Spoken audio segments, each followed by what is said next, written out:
السلام عليكم ورحمة الله وبركاته. إن الحمد لله نحمده ونستعينه ونستغفره ونعوذ بالله من شرور أنفسنا ومن سيئات أعمالنا. من يهده الله فلا مضل له ومن يضلل فلا هادي له.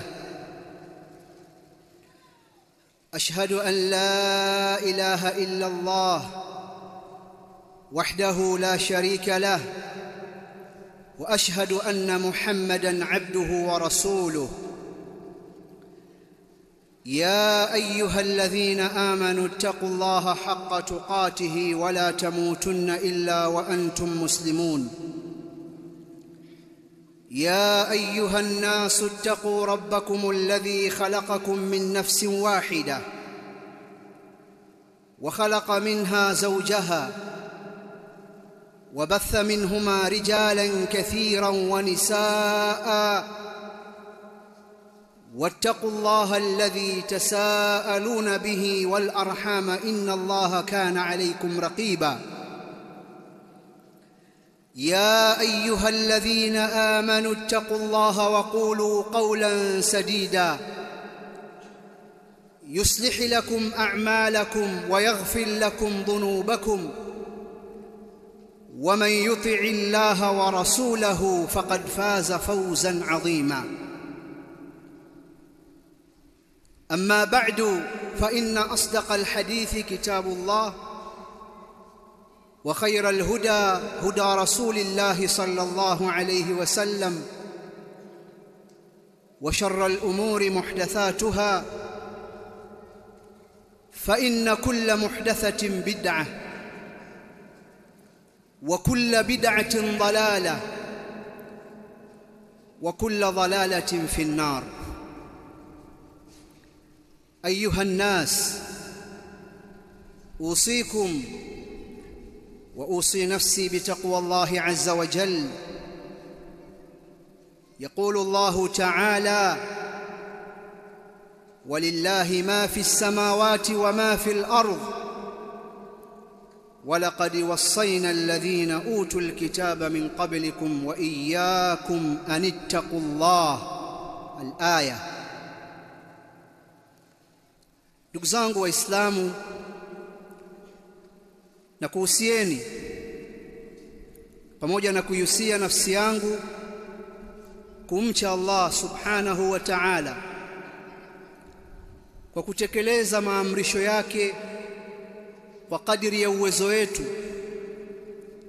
na kujiepusha na makatazo yake kwa kuyaacha kabisa.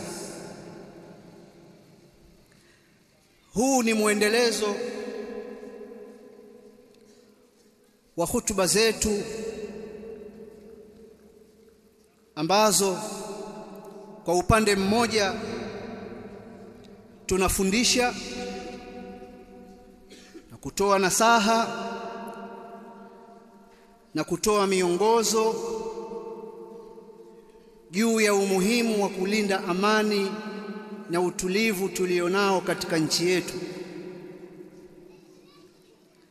Upande wa pili tukikataza, tukikemea na kutoa tahadhari juu ya uvunjifu wa amani.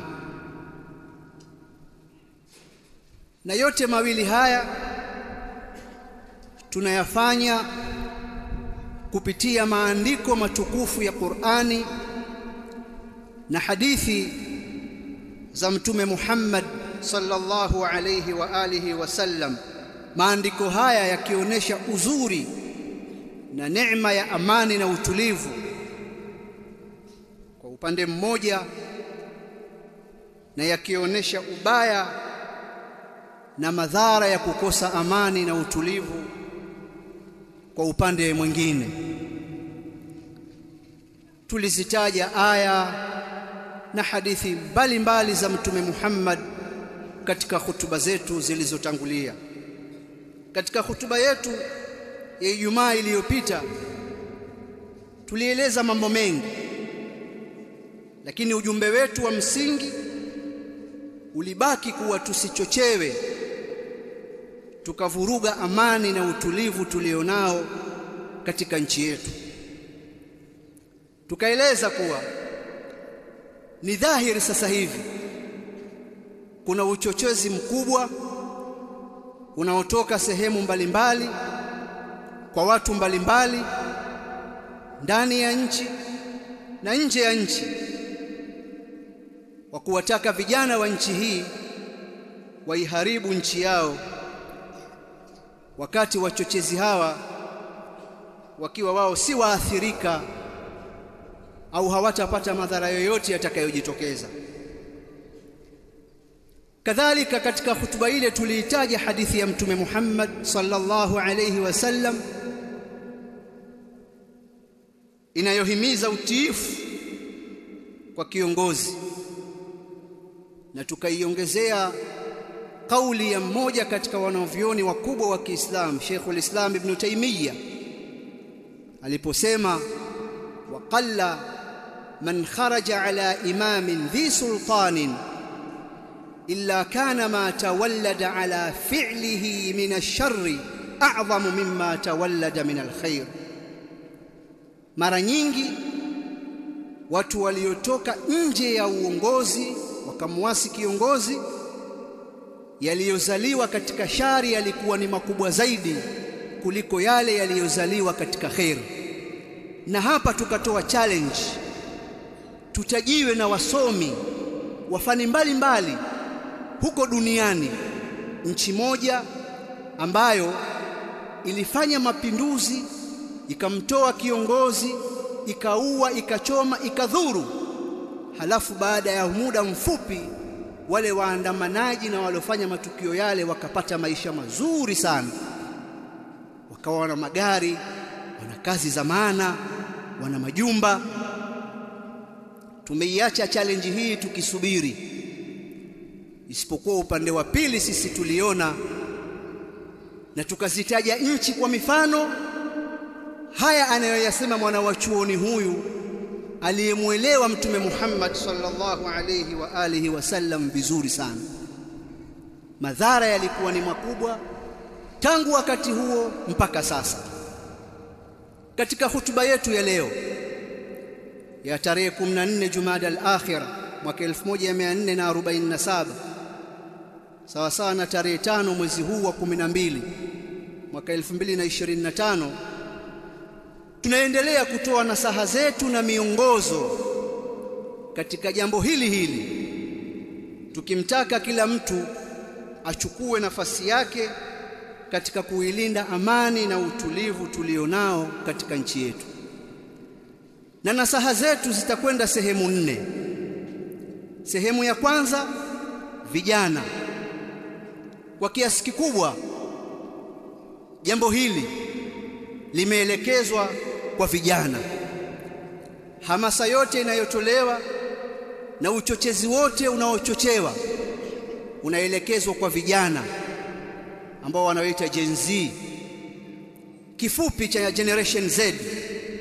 Katika moja ya hutuba zetu tulieleza haya mambo ya vizazi na namna wanavyovigawa vizazi. Generation Z ni wale waliozaliwa kwa mujibu wa hawa watu wa makuzi ya watu na idadi ya watu, ni wale waliozaliwa mwaka 1996 mpaka mwaka 2012. Hichi kizazi kilichokuwa kikaziona internet, kikaona simu na kompyuta na maendeleo makubwa ya teknolojia. Hamasa kubwa imeelekezwa huko. Vijana nyinyi ndio mnaotakiwa kutumika katika kuzipitisha ajenda za watu, katika kupitisha malengo maovu ya kutaka kuleta vurugu na uvunjifu wa amani katika nchi hii. Yakitumika maneno matamu kwamba hiki kinachofanyika ni maslahi kwenu nyinyi vijana, ndiyo kujikomboa, ndiyo jambo litakalowaletea maendeleo na kuwakwamua kutokana na hali ngumu mlizo nazo. Wakati mwingine hutumika hali ngumu za maisha ili kuchagiza kuzipitisha ajenda hizi za kutaka vijana wavuruge nchi zao. Na wakati mwingine utaambiwa kwamba hii hali ngumu ya maisha hii imesababishwa na mtu fulani, na ili iondoke hali hii lazima aondoke. Aondoke vipi? Ingieni barabarani. Sasa mkishaingia barabarani, nyinyi shughuli yenu ndio imeishia hapo. Nyinyi hamkuwa na mjadala wa kwamba baada ya huyu nani ni muaminifu. Nyinyi wenyewe kwa wenyewe katika maisha yenu huwa hamuaminiani, kwa sababu uaminifu kwenye jamii haupo. Fedha zako ulizonazo unazitunza mwenyewe, huwezi kuziwacha hivi hivi. Ukienda kwenye kituo cha mafuta kuweka kwenye bodaboda yako, una wasiwasi, wewe mwenyewe uko katika hali hiyo. Hata viongozi wako wa dini huwaamini, utakula hii sadaka, lakini ukashajihishwa kwamba huyu hafai. Sasa akishaondoka hakuna tena mjadala. Au kabla ya kuondoka, nani anayefaa anaweza kuyaleta yale maslahi na yale mambo ambayo tunaahidiwa? Mjadala huo haupo na hautakuwepo na haujawahi kuwepo. Na hii nayo ni challenge nyingine tuletewe katika nchi zote zilizofanya vurugu na machafuko. Vijana walishiriki vipi katika kumchagua wanayemtaka? Ndio uone kwamba katika jambo hili kuna shari kubwa ndani yake na hakuna kheri. Mimi najua vijana wengi hawaungi mkono haya mambo, isipokuwa ni kundi la watu wachache, kwa sababu katika watu milioni 60 wakipatikana watu milioni 1,700,000, 800,000, huwezi kusema ni wengi, ni wachache sana. Wako kwenye mitandao huko kwa nia na malengo wanayoyajua wao, ndio wanashajihisha haya mambo, huku jambo likionekana kubwa. Lakini wengi katika vijana tunaozungumza nao hawayaafiki haya mambo. Mimi na wanasihi vijana wenzangu, na ujumbe huu namuomba Allah uwafae sasa hivi na baadaye, kwa sababu chokochoko hizi hazitakwisha. Huu ni mwanzo na zitaendelea kwa kadri ya hitajio. Ni wanasihi vijana kuwa hii miaka tunayoishi na hizi zama tunazoishi, hii ni miaka ya hadaa na ni zama za uongo, zama za uovu, zama za udanganyifu, zama zinazohitaji utulivu katika maamuzi na kusikiliza miongozo ya maandiko matukufu, maandiko ambayo malengo yake ni kuwaongoza watu na kutaka watu waishi maisha mazuri hapa duniani na akhera. Kinyume cha hivi tutayumbishwa. Kwa nini? Kwa sababu wasemaji wamekuwa wengi na hawana miongozo. Miluzi imekuwa mingi. Hawa wanaojifanya kuwa wanapigania haki zenu, hawa hawapiganii haki zenu. Hawa kwa hakika wanatumia nyinyi kama daraja ili kuutekeleza mpango wao wanaotaka.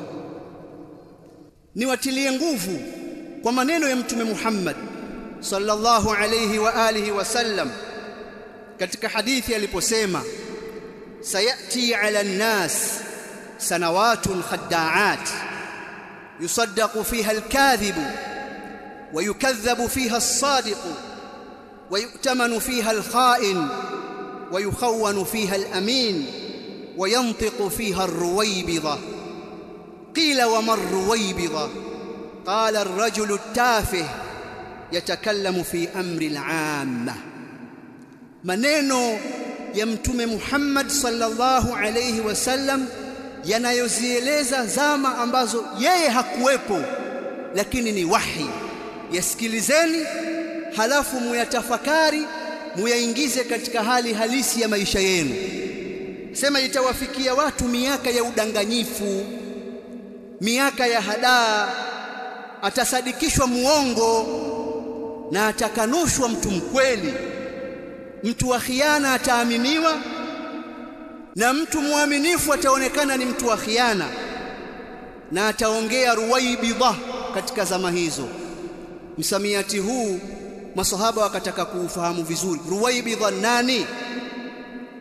Mtume akasema ni mtu mpuuzi, mtu duni, anazungumza kuhusu mambo ya umma.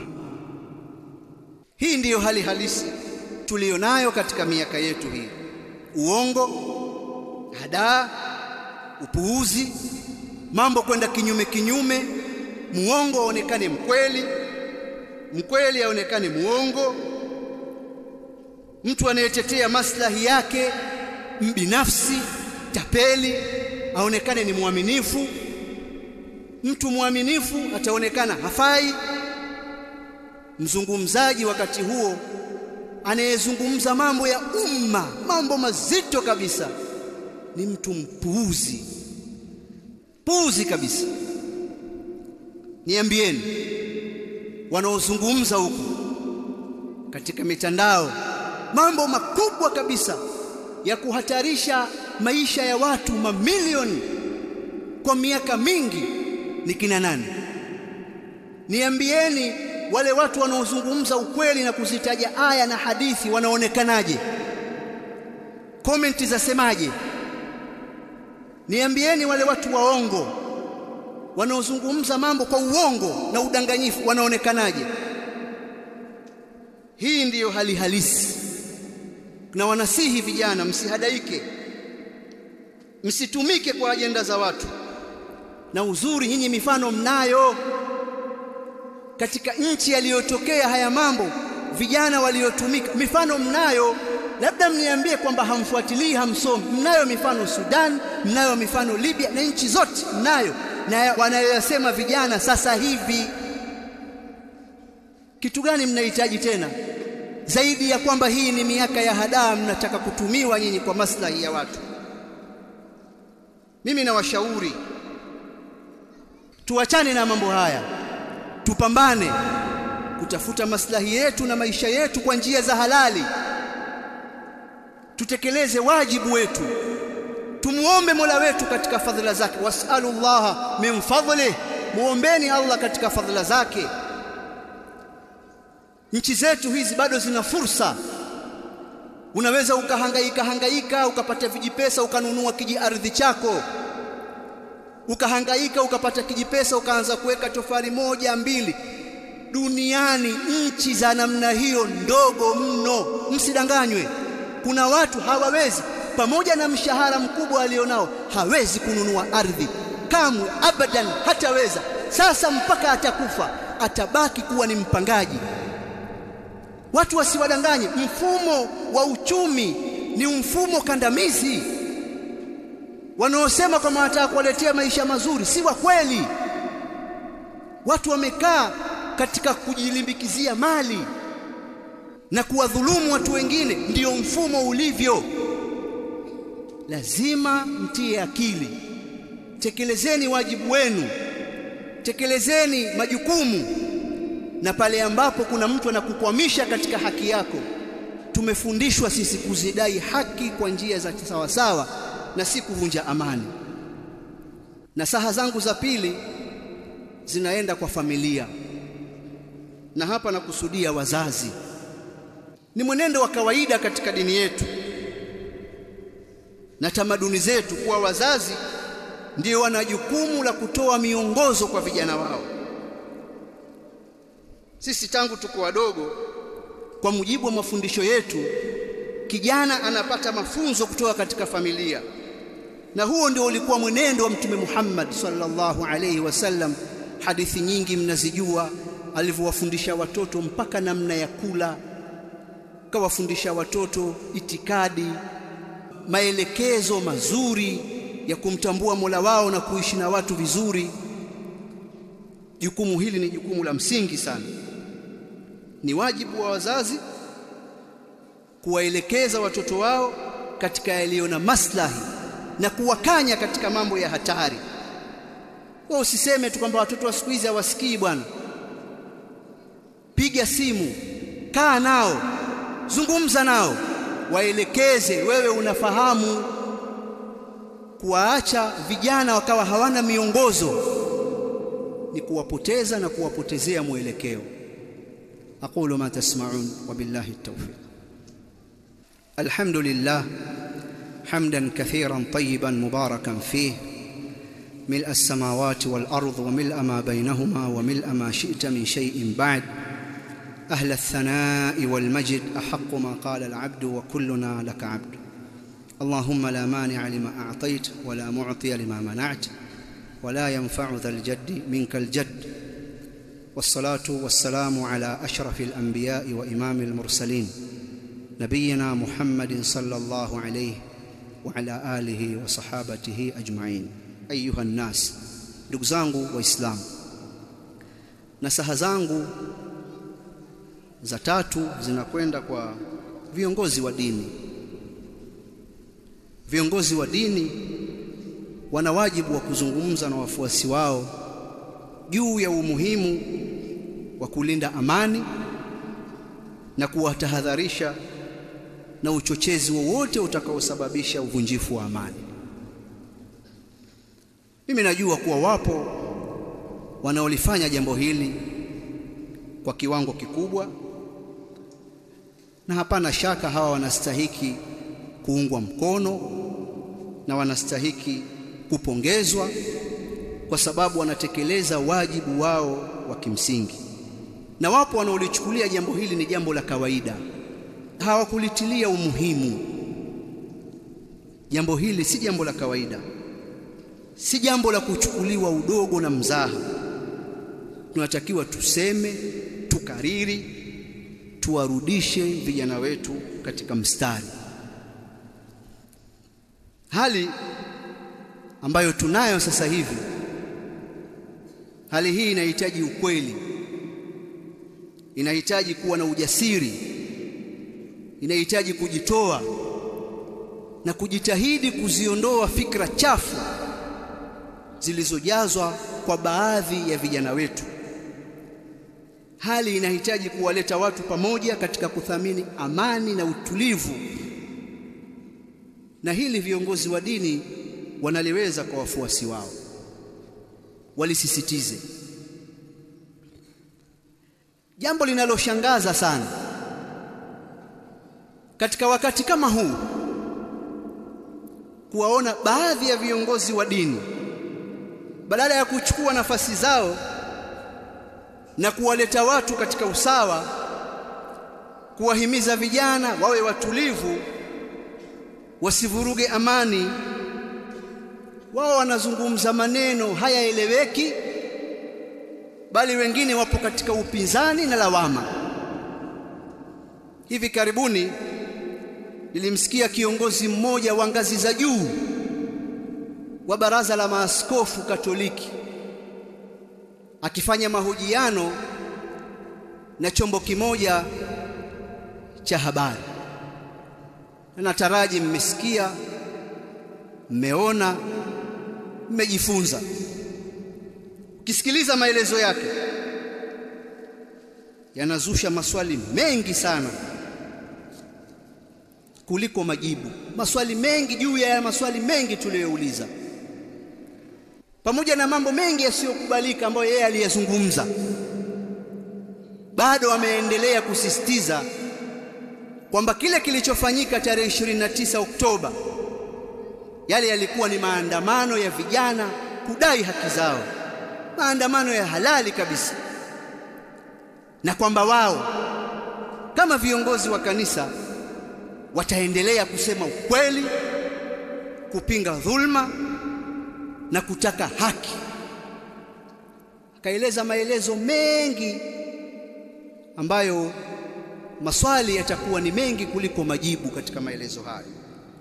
Pamoja na watu wote kuitathmini hali iliyotokea, kuziona zile vurugu na hatari iliyopo katika jambo lile, pamoja na sheria za nchi hizo zilizoruhusu maandamano kuwa wazi, pamoja na yote hayo, bado kiongozi wa dini anasisitiza kwamba yale yalikuwa ni maandamano. Maswali ambayo mtu anaweza kujiuliza, yale yaliyotokea anayaunga mkono? Ni swali ambalo linahitaji majibu. Mimi ndugu zangu, nasema hawa watu si watu wa kweli.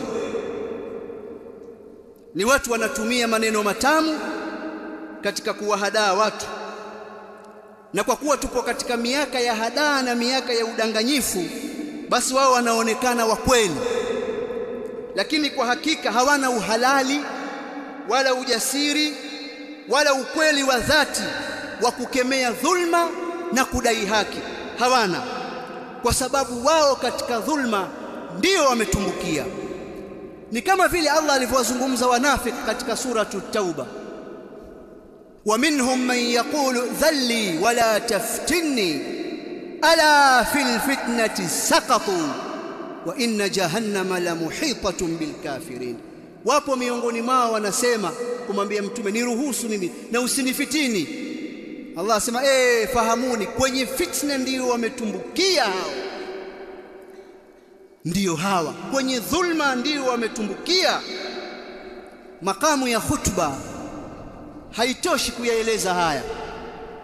Siku nyingine inshallah tukipata muda tutakuja kuyaeleza haya, lakini kwa ufupi ni kwamba viongozi wa kanisa hawajawahi kuwa mhanga wa dhulma katika historia ya nchi hii.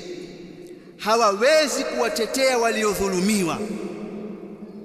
Wewe huwezi kumtetea aliyodhulumiwa ikiwa wewe sio mhanga wa dhulma. Kihistoria, uhusiano wa kanisa na tawala za kifalme ulikuwa mzuri sana huko Ulaya, bali wakoloni ambao ndio walikuwa wakandamizaji wakubwa kabisa waliokuja kukandamiza katika nchi hizi, watangulizi wao wa kwanza walikuwa ni wamishionari, na mahusiano yao na wakoloni yalikuwa ni mazuri kabisa. Tangu wakati huo mpaka nchi hizi zimepata uhuru, walipewa fursa, wakapendelewa, hawakuweza hata kupigania uhuru. Movement zote za uhuru zilipiganiwa na Waislamu au na watu wapagani wa dini za kiasili. Hiyo ndio hali halisi katika historia, na wale wanaotaka kusoma historia wakasome vitabu. Nendeni mkasome kitabu African Perspectives on Colonialism cha Bohen. Anachambua jinsi makanisa yalivyoshiriki moja kwa moja katika maandalizi na utekelezaji wa ukoloni barani Afrika. Kasomeni. Baada ya ukoloni, huduma za jamii ziliendelezwa na kanisa, na bado kulikuwa na ubaguzi. Hakukuwa na fursa sawa katika elimu, afya, ajira na ruzuku serikalini. Nendeni mkasome kitabu cha mzee Aboud Jumbe, The Partnership, Tanganyika Zanzibar Union. Kakisomeni kitabu hiko. Mzee anafafanua kwa kina namna taasisi za Kikristo zilivyokuwa na ushawishi mkubwa serikalini, hasa katika ajira, elimu na sera za taifa, na jinsi Waislamu walivyohisi kutengwa. Hivi msema kweli na mtetezi wa haki ni yule aliyekosa fursa au yule aliyepata upendeleo dhidi ya mwenzake? Jawabu mnalo nyinyi, na ndiyo maana hakukuwa na madai ya haki kutoka kwao wala ukosoaji, hayakuwepo, kwa sababu sio wahanga wa dhulma. Hata pale kulipokuwa na kila sababu ya kukosoa, hawakukosoa. Hawa wanaosema kwamba wao wataendelea kusema kweli na kutetea haki, hawakukosoa. Ndiyo maana katika utawala wa kwanza wa nchi hii uliodumu miaka 23, pamoja na hali zote zilizotokea kipindi hicho tulizozisoma katika vitabu na mlizotuhadithia nyinyi wazee, pamoja na hali yote hiyo halikutoka tamko hata moja wala halikutoka neno hata moja kwa kipindi cha miaka 23. Mnajua kwa nini? Nikisema mimi hamtaniamini, na wanukulia maneno ya Dr. John Sivalon katika kitabu chake Kanisa Katoliki na Siasa za Tanzania Bara, mwaka 1953 hadi 1985. katika sura ya 6 ukurasa wa 2 ameandika pale viongozi wa kanisa na hali ngumu ya maisha. Mwaka 1977 mpaka 85 kulipita hali ngumu sana ya maisha, kaieleza mule. Mwaka 83 ulikuwa ukiitwa mwaka wa hamna kitu madukani, hamna, ni tandabui tu zimejaa madukani. Sasa anaeleza hali hii huyu bwana katika utangulizi, akifafanua ile sura akasema maneno haya, na mnukuu: itadhihirishwa kuwa kwa ujumla hao viongozi wa kanisa walisita kuikosoa serikali wazi kwa vile uongozi wa juu wa kanisa tayari ulikuwa na uelewano mkubwa na watawala wa serikali. Mmeelewa bado? Ukurasa wa 68 wa kitabu hicho anaelezea msimamo wa viongozi wengine wa kanisa kiacha wale wakubwa, na mnukuu: wakati wa hali ngumu ya maisha naweza kusema wazi kuwa karibu viongozi wote wa kanisa walinung'unika kama watu wengine, lakini kanisa kama kanisa halikutoa kauli yoyote rasmi. Akaelezea sababu ya kwanza, sababu ya pili, na mnukuu akasema: pili, kanisa liliruhusiwa na serikali kuingiza vitu vingi nchini bila ushuru wala kodi. Vitu vya miradi ya maendeleo pamoja na vitu vya ujenzi vilianza kuingizwa, na mwishoni hata mahitaji ya kawaida ya viongozi wa kanisa. Mambo yote haya yalipunguza makali ya hali ngumu kwa viongozi hao wa kanisa na kuwaweka katika nafasi yenye nguvu ya kiuchumi. Hiyo ilikuwa ni sababu nyingine iliwafanya viongozi hao wa kanisa wasite kukosoa watawala wa serikali. Mwisho wa kunukuu. Hawa ndio watetezi wa haki. sayati ala nnas sanawatun khadda'at yusaddaqu fiha alkadhibu wa yukadhabu fiha as-sadiqu wa yu'tamanu fiha al-kha'in wa yukhawwanu fiha al-amin wa yantiqu fiha ar-ruwaybidha. Utetezi wao wa haki na kutetezi wa dhulma ni mtawala anapokuwa Muislamu. Na ndiyo maana alipokuja mtawala wa pili akapata matamko 17. Wa kwanza miaka 23 hali ngumu ya maisha, kimya. Wa pili matamko 17, hali imebadilika, nyi wazee mwaeleza, watu wakaanza kuvaa nguo na mambo kuwa mazuri. Akaja mtawala wa tatu, matamko 3. Akaja wa 4 Muislamu, matamko 20. Ndio huu tunausema udini. Sisi tukisema udini hatuusemi hivi hivi, tuna vielelezo na maelezo ya kisawa sawa. Na ukisikiliza maelezo ya kwao na maneno wanayozungumza ni udini wazi wazi. Mmoja katika viongozi wa upinzani yasema kutakuwa kuna maridhiano gani bwana wakati bandari imepewa Waarabu? Hapo kwenye bandari ndo pana shida hapo. Sasa hili neno Waarabu wewe lielewe vizuri, hili neno Waarabu wewe lielewe vizuri, kwa sababu nchi hii wawekezaji ni wengi tu, wapo wazungu. Mmeshasikia hii kwamba mbona wamepewa wazungu? Wakisemwa Waarabu wasema Waislamu. Sasa kitu cha kustaajabisha, tayari jambo lishafanyika. Ukosoaji wa maana ulitakiwa uangalie utendaji na yale yaliyoelezwa. Kuna utendaji wa sawa sawa, kuna maendeleo, au bandari imedumaa, serikali imetoa takwimu maendeleo makubwa kabisa yaliyoletwa, shehena kuzidi, magari kuongezeka, hivi na vile, huduma zimepamba moto. Tanga leo tuashuhudia mambo mengi, nyinyi wazee tuaona. Si Tanga tulikuwa tuweza kuziona gari 40 ziongozana zimetoka bandarini. Sisi simkosoe hayo, lakini kule kukosoa Arabu, huu ndio udini. Sio kama sisi tuzungumza ajenda, ndio unaoharibu.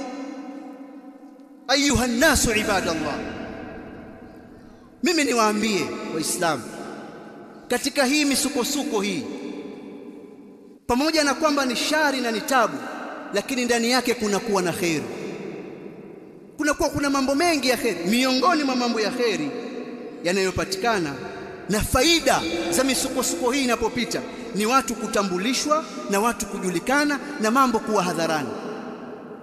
Na Allah ametuambia kwenye Qur'ani alipowapitisha Waislamu kwenye misukosuko katika vita vya Uhud, akasema ma kana Allahu liyadhara almu'minina ala ma antum alayhi hatta yamiza al-khabitha min at-tayyib. Allah hakuwa ni mwenye kuwaacha waumini katika ile hali mliokuwa nayo, isipokuwa mpaka apambanue wabaya na wazuri waonekane. Kuna watu hawajui kama kuna mambo ya udini, na ukisema hawakuelewi. Sasa wanaelewa Waislamu na wasio Waislamu. Kuna wengine si kama haya mambo wanayataka haya. Hawa Wakristo kuna wengine hawataki mambo haya ya vurugu, wengi kweli kweli, wala hawataki na hauwafaidishi huu. Kwa hiyo wanatafakari na kuona hapa viongozi wetu hawako sawa, na palipokuwa hapana usawa lazima tuseme. Ndugu zangu Waislamu, nirudi katika nukta yangu ya msingi ya tatu, kwa wakati tulionao viongozi wa dini wana wajibu wa kutoa miongozo na maelekezo kwa wafuasi wao, kuwa watulivu na kuhakikisha kuwa tunalinda amani ya nchi hii. Jambo la nne na la mwisho katika nasaha zangu ni kwa serikali na vyombo vyake. Serikali katika nchi hii ndio ina jukumu la kulinda raia na mali zao, na wao wameapa katika hili. Kwa namna yoyote ile wanatakiwa wahakikishe kuwa jukumu hili linatekelezwa tena kwa ufanisi, na sisi tuna yakini kwamba wanaweza. Wafahamu wasimamizi wetu hawa kuwa nyuma yao kuna mamilioni ya watu wengi wanaotegemea wao kusimamia mambo yao. Kwa namna yoyote ile wasipotekeleza wajibu wao, watu wengi walio chini yao watadhurika. Kuna wazee, kuna watu wazima, watoto wadogo, watu wenye ulemavu, kuna wagonjwa, kuna watu na biashara zao. Jambo hili sio jambo la fujo, ni jambo la utaratibu, na utaratibu uko kwa serikali. Watekeleze wajibu wao kwa haki na uadilifu, wasidhulumu na wasiogope lawama ya mwenye kulaumu, wakati wao wakitekeleza wajibu wao kwa haki na uadilifu. Wanadamu hawasalimiki na maneno. Wanadamu wamemtia maneno Mola wao aliyewaumba, wakasema yadullahi maghlula, na maneno mengi. Allah bakhili, ati aliyewaumba akawapa yote bakhili. Wewe binadamu, wewe utaweza kumridhisha mtu? Hawakumsalimisha Mtume Muhammad sallallahu alaihi wasallam pamoja na tabia njema alizonazo. Sisi viumbe ndio hatuwezi kusalimika. Wajibu wetu ni kusimama katika haki na uadilifu na usawa katika kuyatekeleza majukumu yetu. Nikifanya mukhtasari wa mazungumzo yangu ya leo, kwanza, vijana msikubali kudanganywa. Pili, wazazi tekelezeni jukumu lenu na msilisahau. Tatu, viongozi wa dini warudisheni katika usawa wafuasi wenu ili wailinde amani. Nne, serikali itekeleze wajibu wake kwa haki na uadilifu. Rabbana atina fid dunya hasana wa fil akhirati hasana wa qina adhaban nar. Allahumma ighfir lil mu'minina wal mu'minat wal muslimina wal muslimat al ahya'i minhum wal amwat. Allahumma la tad'a lana dhanban illa ghafarta wala daynan illa qadayta ولا مريضا إلا شفيته يا رب العالمين. اللهم اشف مرضانا ومرضى المسلمين وارحم موتانا وموتى المسلمين. اللهم إنا نسألك الهدى والتقى والعفاف والغنى. وصلى الله على سيدنا محمد. قوموا إلى صلاتكم.